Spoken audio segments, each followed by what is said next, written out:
दोस्तों नमस्कार, स्वागत है आप सभी का online India first YouTube channel पर। जैसा कि दोस्तों आप जानते हैं, किसी भर्ती संबंधित कोई भी जानकारी होती है आप सभी को ऑनलाइन इंडिया फर्स्ट चैनल के माध्यम से दी जाती है। इस वीडियो में हम बात करने वाले हैं कई बड़ी और लेटेस्ट अपडेट के बारे में।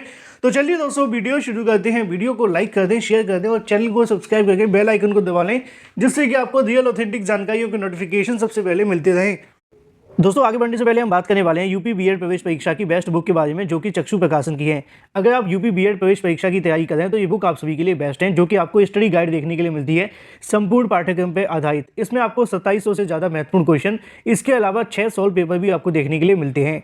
इसमें आपको मिलती है चैप्टर वाइज थ्योरी, जिससे कि आप पूरे के पूरे सिलेबस को पढ़ें और जो भी आप सभी के एग्जाम में आने वाला है वो सभी महत्वपूर्ण पॉइंट भी आप सभी के रखे गए हैं। जैसा कि आप अपनी स्क्रीन पर देख भी सकते हैं, सभी थ्योरी को यहाँ पे पूरे तरीके से डिटेल में आप सभी के सामने दिया गया है, जो कि आप सभी के एग्जाम के लिए मोस्ट इंपोर्टेंट है। इस बुक के अंदर आपको मिलते हैं प्रीवियस ईयर क्वेश्चन के साथ साथ मोस्ट एक्सपेक्टेड क्वेश्चन भी, जैसा कि आप अपनी स्क्रीन पे देख सकते हैं। यहाँ पे आपको उत्तरमाला के साथ साथ देखने के लिए मिलती है डिटेल में उत्तरमाला व्याख्यात्मक सहित। स्टडी गाइड के साथ आपको देखने के लिए मिलता है चक्षु प्रकाशन का प्रैक्टिस सेट, जो कि आप सभी के एग्जाम की प्रिपरेशन को और भी मजबूत बनाता है। आप इस बुक को अमेजॉन या फ्लिपकार्ट से परचेस कर सकते हैं। दोनों के लिंक मैंने आपको वीडियो की डिस्क्रिप्शन में दिए हुए हैं। साथ ही अगर आप चाहें तो अपने नज़दीकी स्टोर से भी ले सकते हैं। तो चलिए शुरुआत करते हैं। शुरुआत करेंगे सबसे पहली अपडेट के बारे में, जो कि संबंधित है प्रिंसिपल नई भर्ती को लेकर। फिर बात करेंगे नई शिक्षक भर्ती अल्पसंख्यक विद्यालयों के अंदर यूपी टीजीटी पीजीटी और एडेड जूनियर को लेकर। उत्तर प्रदेश लोक सेवा आयोग के माध्यम से नई प्रिंसिपल भर्ती को लेकर विज्ञापन हाल ही में जारी किया गया है, जिसको लेकर आवेदन, इसके अलावा चयन प्रक्रिया, साथ ही और भी तमाम जानकारी उनके माध्यम से जारी कर दी गई हैं।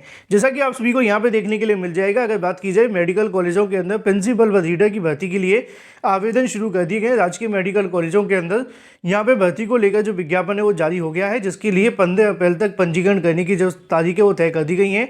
आवेदन करने के बारे में जानकारी लिखी हुई है कि अनुभव की अगर बात की जाए तो 10 वर्ष का जो अनुभव वो देखने के लिए मिलेगा, और भी बहुत सारी जानकारी लिखी है जो भी संबंधित अभ्यर्थी जाकर चेक कर सकते हैं ऑफिशियल वेबसाइट पर। बढ़ते हैं अपनी अगली अपडेट की तरफ, जो कि संबंधित है नई शिक्षक भर्ती के बारे में अल्पसंख्यक विद्यालयों के अंदर। अल्पसंख्यक विद्यालय एक ऐसे विद्यालय देखने के लिए मिलते हैं जो कि अलग अलग भर्तियों से अलग पाए जाते हैं। जैसे कि मैं आपको समझा दूं, प्राइमरी अलग होती है, जूनियर अलग होती है, अशासकीय सहायता प्राप्त माध्यमिक विद्यालय अलग होते हैं, जिनको आप टीजीटी पीजीटी भर्ती के नाम से जानते हैं। एक राजकीय विद्यालय भी आपको देखने के लिए मिलती है, जिनको आप एलटी गेट शिक्षक के नाम से जानते हैं। एक एडेड जूनियर शिक्षक भर्ती भी आपको देखने के लिए मिलती है, वो भी अलग होती है ना। अब उसी में से एक और अलग विद्यालय की जब बात आती है तो वो आप सभी को देखने के लिए मिलते हैं अल्पसंख्यक विद्यालय, जिसके अंदर 30% से ज़्यादा जो शिक्षकों के पद हैं वो खाली हैं। 2017 के बाद से कोई भी नई शिक्षक भर्ती देखने के लिए नहीं मिली है। शिक्षा निदेशालय को इसके संबंध में रिपोर्ट भी भेजी गई है। अगर बात की जाए प्रदेश के सरकार की शासकीय सहायता प्राप्त अल्पसंख्यक विद्यालय शिक्षक और प्रधानाचार्य, यहाँ पे जो भर्ती देखने के लिए मिलती है वो एक तरीके से हम कह सकते हैं कि टीजीटी पीजीटी और प्रधानाचार्य की भर्ती होती है। जैसे कि एडेड जूनियर शिक्षक, माफ कीजिए, अशासकीय सहायता प्राप्त माध्यमिक विद्यालय होते हैं, उसी तरीके से माध्यमिक की जगह पर यहाँ पे आपके सभी के सामने अल्पसंख्यक विद्यालय देखने के लिए मिलते हैं। तो आसान भाषा में कहा जाए टीजीटी पीजीटी की तरह ही यहाँ पे भर्ती देखने के लिए मिलती है। लिखा हुआ है, अगर बात की जाए 30% से ज़्यादा पद खाली हैं मुस्लिम, ईसाई, जैन, बंगाली आदि अल्पसंख्यक समाज की ओर से प्रदेश में संचालित 300 से अधिक एडेड हाई स्कूल इंटर कॉलेजों में प्रधानाचार्य व शिक्षकों के लगभग 7,795 पद स्वीकृत हैं। शिक्षा निदेशालय की ओर से शासन को जो रिपोर्टें भेजी गई है उनके अनुसार अगर बात की जाए 5,483 पदों पर प्रधानाचार्य शिक्षक व कार्यरत है। इसी तरीके से 2,312 जो पद हैं वो यहाँ पर खाली चलते हुए दिखाई दे रहे हैं।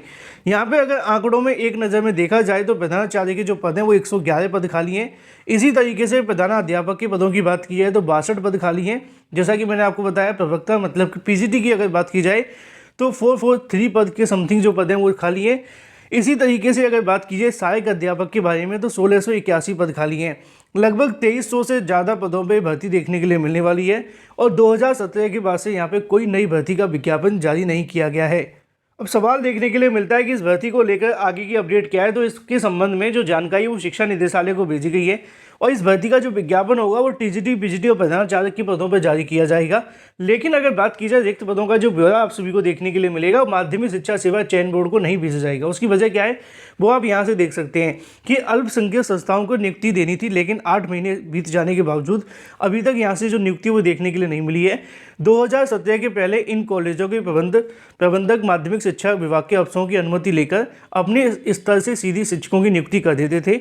अल्पसंख्यक संस्था होने के कारण शिक्षकों के रिक्त पदों का जो ब्यौरा था वो उत्तर प्रदेश माध्यमिक शिक्षा सेवा चयन बोर्ड को नहीं भेजा जाता। तो ऐसे में अब इसको लेकर यहाँ पर शिक्षा निदेशालय के पास रिपोर्ट भेजी गई है। अगर शासन के माध्यम से इस प्रोसेस को आगे बढ़ाया जाता है तो उसके बाद में इन पदों पर भर्ती का जो विज्ञापन है वो जारी किया जाएगा। पदों की संख्या 2312 के समथिंग खाली है, जो कि टीजीटी पीजीटी और प्रधानाचार्यों की है।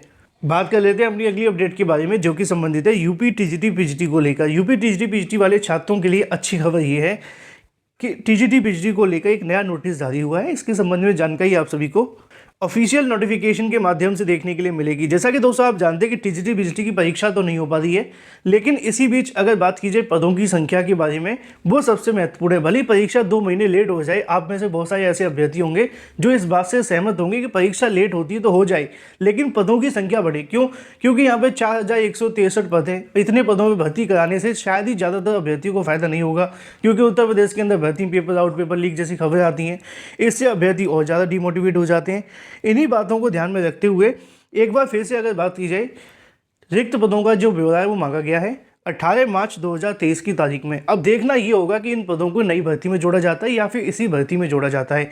हाल ही में शिक्षा मंत्री, इसके अलावा प्रमुख सचिव बेसिक शिक्षा दीपक कुमार जी के माध्यम से विधानसभा के अंदर जानकारी दी गई थी कि 17,750 पद खाली हैं, टीजीटी और पीजीटी दोनों को जोड़ दिया जाए। तो उसी के संबंध में हाल ही में जब अभ्यर्थियों के माध्यम से धरना प्रदर्शन दिया गया था तो वहाँ पर भी ये मांग रखी गई थी कि टीजीटी पीजीटी के अंदर रिक्त पदों की संख्या बढ़ा दी जाए। अब अगर बात की है, शिक्षा निदेशक के माध्यम से इसके संबंध में एक नोटिस जारी करते हुए रिक्त पदों की जानकारी मांगी, जैसा कि आपको यहाँ पर देखने के लिए मिलेगा। अल्पसंख्यक विद्यालयों को छोड़कर अशासकीय सहायता प्राप्त माध्यमिक विद्यालयों के अंदर जितने भी पद खाली हैं 31 मार्च 2023 तक सारा का सारा डाटा भेज दिया जाए। जिसके अंदर अगर बात की जाए तो यहाँ पर संस्था प्रधान के बारे में जानकारी मांगी गई। विद्यालय का नाम, सेवानिवृत्त कार्य करने का प्रधान अध्यापक हैं या फिर तदर्थ है या जो भी हैं, अगर इनके रिक्त पदों का डाटा अध्याचन चयन बोर्ड को भेजा गया है या नहीं, इसकी जानकारी दी जाए। इसी तरीके से प्रवक्ता, जिसको आप पीजीटी के नाम से जानते हैं, उसमें भी सेम जानकारी मांगी गई और साथ में पूछा गया है क्या इनके पदों का अध्याचन चयन बोर्ड को भेजा है, अगर नहीं भेजा तो बताया जाए, भेजा है तो भी बताया जाए। इसी तरीके से स्नातक, जिसको आप टीजीटी के नाम से जानते हैं, विद्यालय का नाम, सेवानिवृत्त, इसके अलावा विषय श्रेणी या फिर आरक्षण या फिर होने वाली भर्ती या होने वाली पदोन्नति के बारे में जानकारी दी जाए, या फिर चयन बोर्ड को इन पदों का अध्याचन भेजा गया या फिर नहीं, इसकी भी जानकारी दी जाए। तो अच्छी बात यह है कि यूपी टीजीटी पीजीटी को लेकर एक बार फिर से रिक्त पदों का डाटा मांगा गया है। अब देखना ये होगा कि इस पर क्या विचार किया जाता है, क्योंकि शिक्षा मंत्री और मुख्य सचिव के माध्यम से जानकारी जो दी गई विधानसभा में, उसके अनुसार 17,750 पद खाली और भर्ती का विज्ञापन सिर्फ 4,163 पे आया है। परीक्षा आसपास होने की उम्मीद नहीं है। अगर पदों की संख्या बढ़ जाए तो बेरोजगार छात्रों के लिए बेनिफिट होगा, बाकी फिर नई भर्ती तो आपको देखने के लिए मिलेगी। बात कर लेते हैं अपनी अगली अपडेट के बारे में, जो कि संबंधित है एडेड जूनियर शिक्षक भर्ती को लेकर। एडेड जूनियर शिक्षक भर्ती के बारे में आज से एक बार फिर से धरना प्रदर्शन शुरू होने वाला है। जो भी संबंधित अभ्यर्थी चाहते हैं कि एडेड जूनियर का प्रोसेस शुरू हो, तो आप लोग परीक्षा नियामक अधिकारी पर जाकर अभ्यर्थियों के साथ में धरना प्रदर्शन में सम्मिलित हो सकते हैं। याद रहे कि एडेड जूनियर शिक्षक भर्ती 69,000 के नीचे दबने वाली है, क्योंकि 69,000 का विवाद एक बार फिर से शुरू हो चुका है, खत्म होने के बजाय, जिसके चलते एडेड जूनियर शिक्षक भर्ती भी उसी के बीच में लपेट में आएगी। अगर एडेड जूनियर शिक्षक भर्ती जल्द पूरी नहीं हुई तो 69,000 के चलते उसको और लंबा इंतजार करना पड़ सकता है, और ये बात छात्र समझ चुके हैं, जिसके चलते वो धरना प्रदर्शन करना शुरू कर दिया है। अगर इसमें संख्या बल ज़्यादा होता है तो शायद सरकार इसको लेकर विचार करे। बात कर लेते हैं नई पुलिस भर्ती को लेकर जारी आदेश के बारे में, जिसको लेकर छात्रों के अंदर कहीं ना कहीं अच्छी खबर या फिर हम कह सकते हैं खुशी की लहर भी है। लिखा हुआ है कि दिल्ली पुलिस में भर्ती संभव, मतलब भर्ती के अंदर उम्र सीमा में छूट संभव। आप जानते हैं कि पुलिस भर्तियों को लेकर छात्रों का एक ड्रीम होता है, काफ़ी लंबे समय तक प्रिपरेशन करते हैं, लेकिन उम्र एक ऐसा पड़ाव आता है जिसके चलते उनको बाहर बैठना पड़ता है। अब इसी को लेकर दिल्ली पुलिस हवलदार के वाहन चालक बनने का मौका खोने वाले युवाओं को केंद्रीय प्रशासनिक न्यायाधिकरण मतलब कैट के माध्यम से उम्र सीमा में बड़ी राहत मिली है। न्यायाधिकरण ने राज्यपाल को केंद्रीय सशस्त्र पुलिस बल कैट एक तरीके का कोर्ट होता है, आप कोर्ट समझ करके चलो, उनके माध्यम से आदेश दिया गया है, जिसके अंदर CAPF की तर्ज पर दिल्ली पुलिस भर्ती के अंदर भी अधिकतम उम्र सीमा में छूट देने पर विचार करने को कहा है। उन्होंने कहा है मतलब कि कोर्ट के माध्यम से इन पदों पर भर्ती के लिए उम्र सीमा में छूट देने को लेकर कहा गया। अगर इसको लेकर फैसला लिया जाता है तो जल्द इसके बारे में आपको एक बड़ी खुशखबरी देखने के लिए मिलेगी। फिलहाल इस वीडियो के माध्यम से इतना ही। Thank you for watching this video.